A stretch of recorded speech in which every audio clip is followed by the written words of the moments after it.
You are the chosen one. Hello everyone, and welcome back.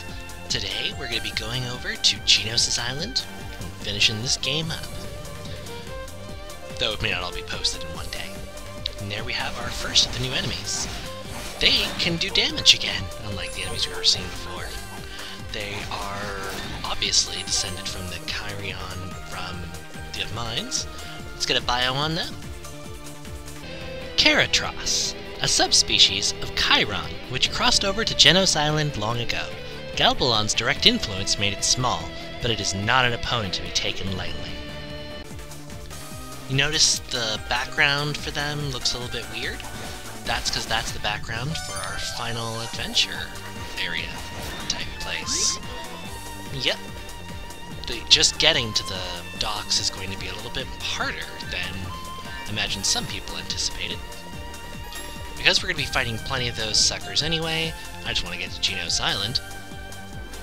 It would probably help if I, went in the right direction. But yeah, because Ilburns is the wrong direction. Obviously it's one of those situations where magic is going to come in handy against those guys. We have much more dangerous things wanting to block us from getting anywhere near where Galbalon is being revived. Or awoken, or... All depends on your point of view, I guess. Obi-Wan Kenobi would agree with me. But here, not only do we have those suckers, we have these guys. Just for the fun of it, I'll actually fight this guy for a little bit. Falls over.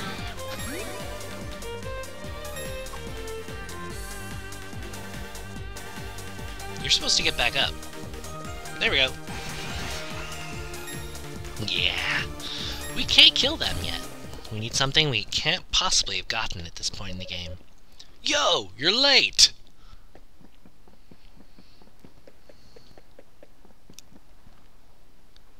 Oh, don't give me that look. I'm not hurt that bad, and this is no time to be lying around in bed.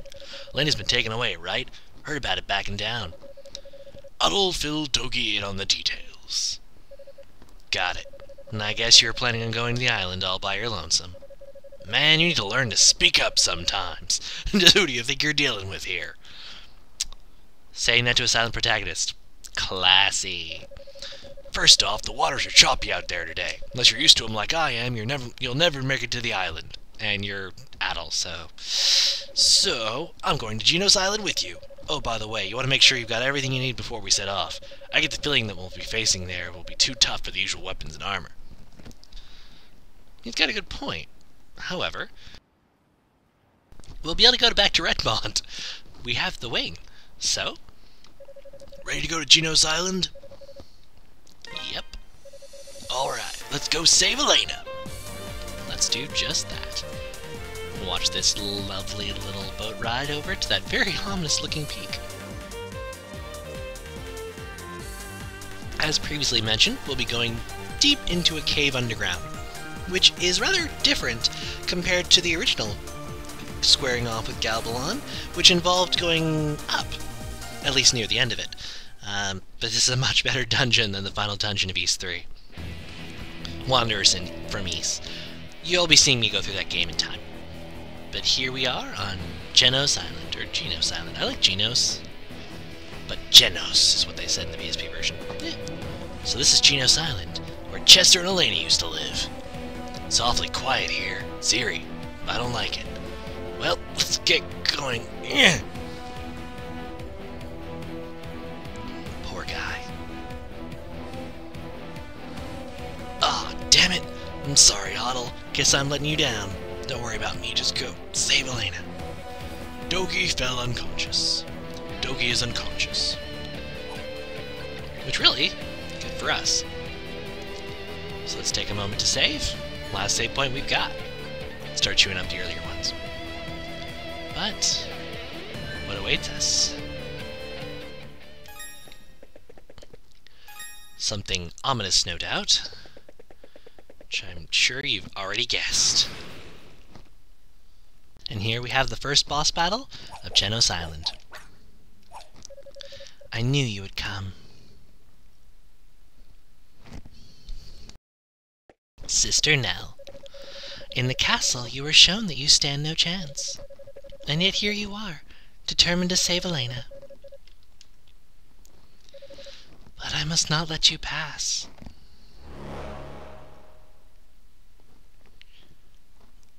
Even if it should cost me my life.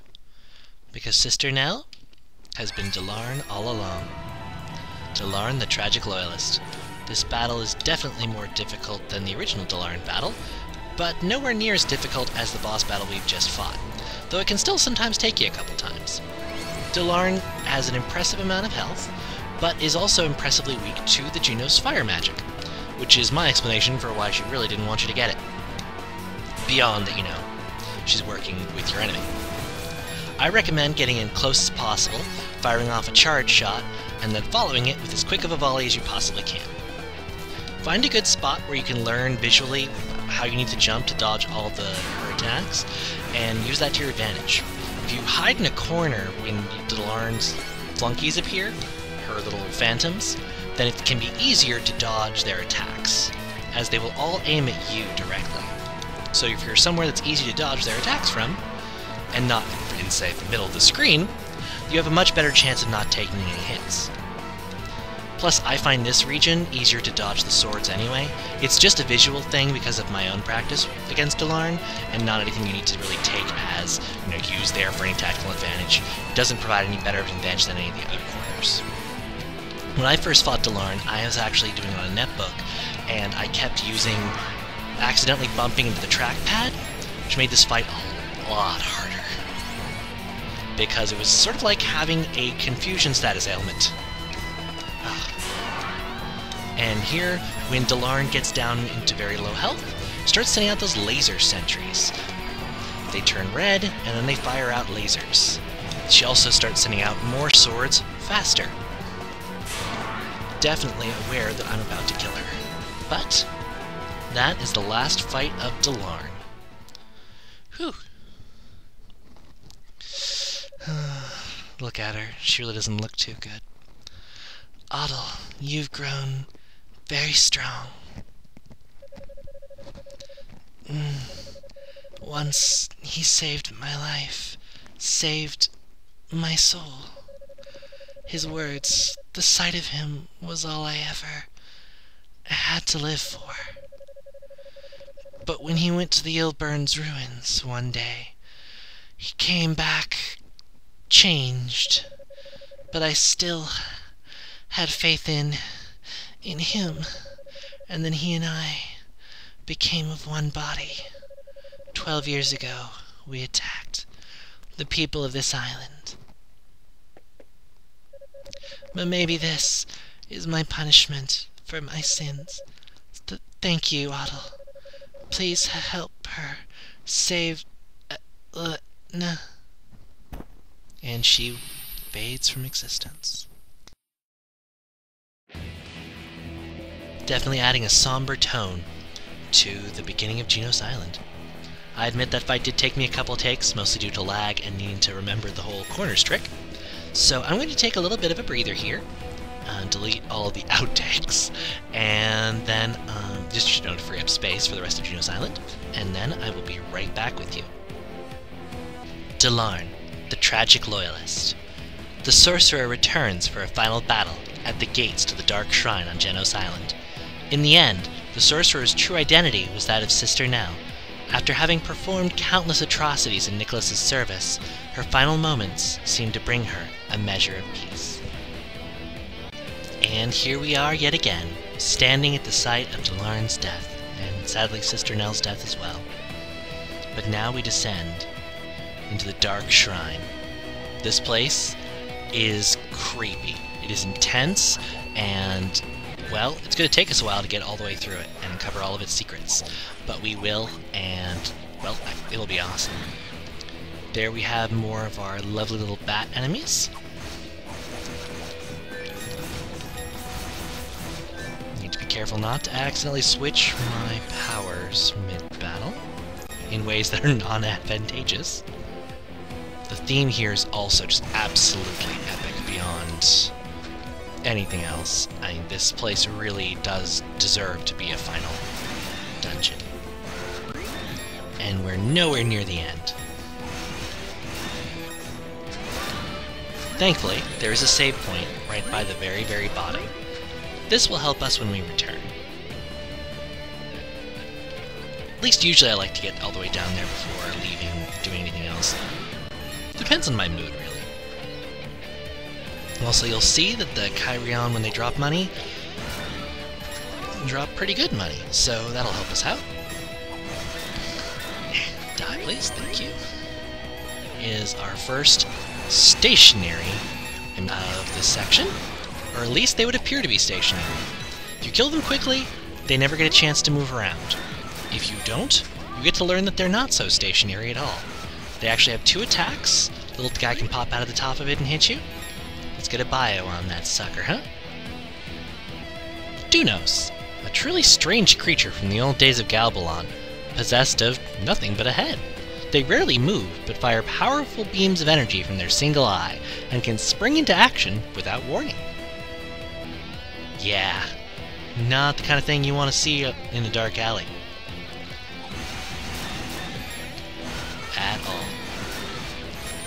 And those little things over there don't have a bio, but they add to the fun of the platforming in this segment.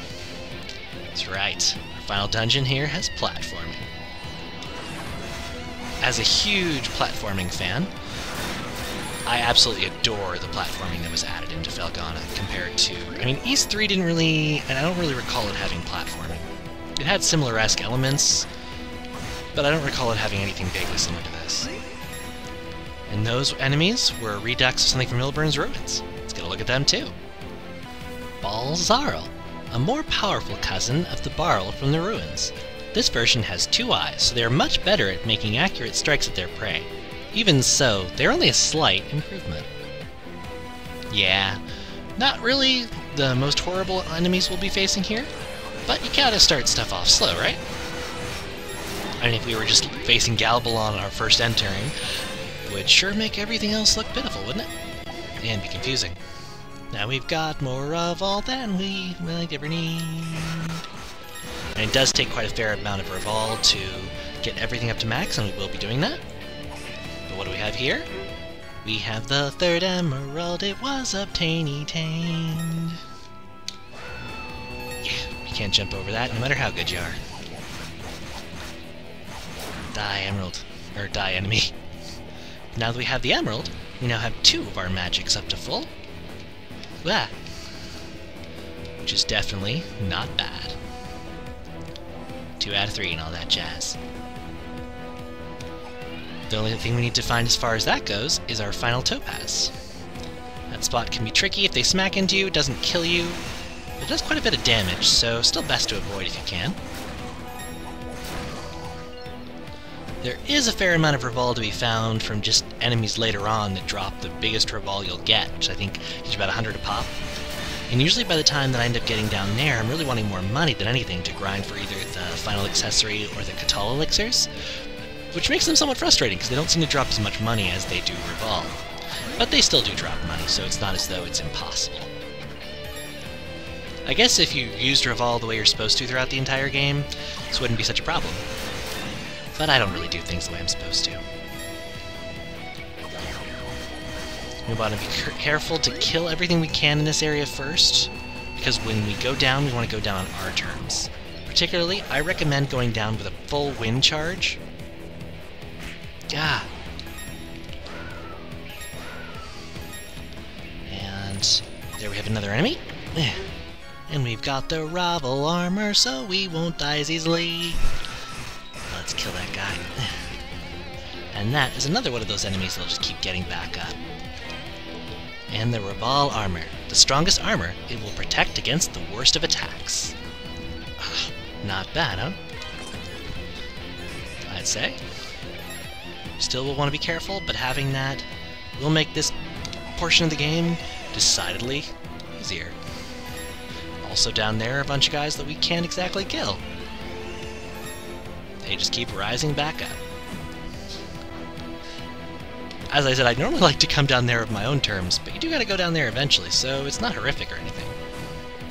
At least if you ever want to get the Revolve armor, I think you can actually dodge it. Whoa, and what's this? Here we've got the Lotus Hammer. Whoa, that's good to get now. So with that, we're actually going to head back to Redmont really fast. Might sound silly, but trust me, that'll be a good thing. Check out its description as soon as we get there. I just didn't want those suckers to get a good chance to kill me. So let's see, what was that item? Our last inventory item. It is the Lotus Hammer, a hammer found in the lower levels of the Dark Shrine. The head is made of a crimson, glass-like material. Interesting.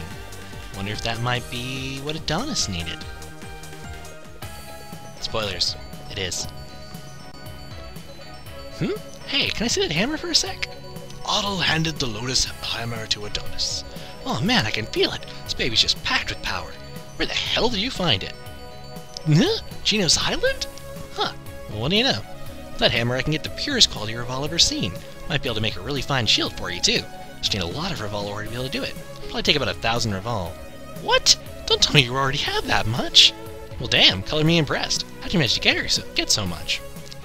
And in the PSP version he adds, and where were you carrying it? Alright, I can get started right now if you want me to. Make equipment. Alright, I'm ready. Just let me get you some fine equipment made. Get some sound effects.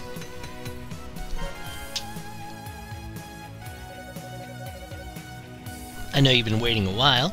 5 seconds. Here you go.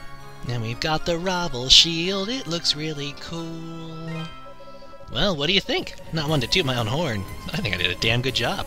I've even outdone myself on that one. I go so far as to say she's the best piece of work I've ever produced. Just make sure you put it to good use. And I will. Very good use. Revolve shield. A shield made of high-quality Revolve. Adonis considers it his finest work. And with it equipped, we also get to look like this. Isn't this just epic? I'll just wait till you get to see the shield in action. Let's talk to Cynthia. Otto, Adonis and I will both do our best to support you to the very end. I will pray for your victory and safe return. I don't know if anyone else really changed what they say. That sword. Ah, yeah, he just says the same thing. But I do want to go and talk to our priesty friend really quick. Just because he deserves to know what happened. Or can I not tell him? Yeah, probably for the best, all things considered. Poor guy. Then let's warp on back over to Genos Island.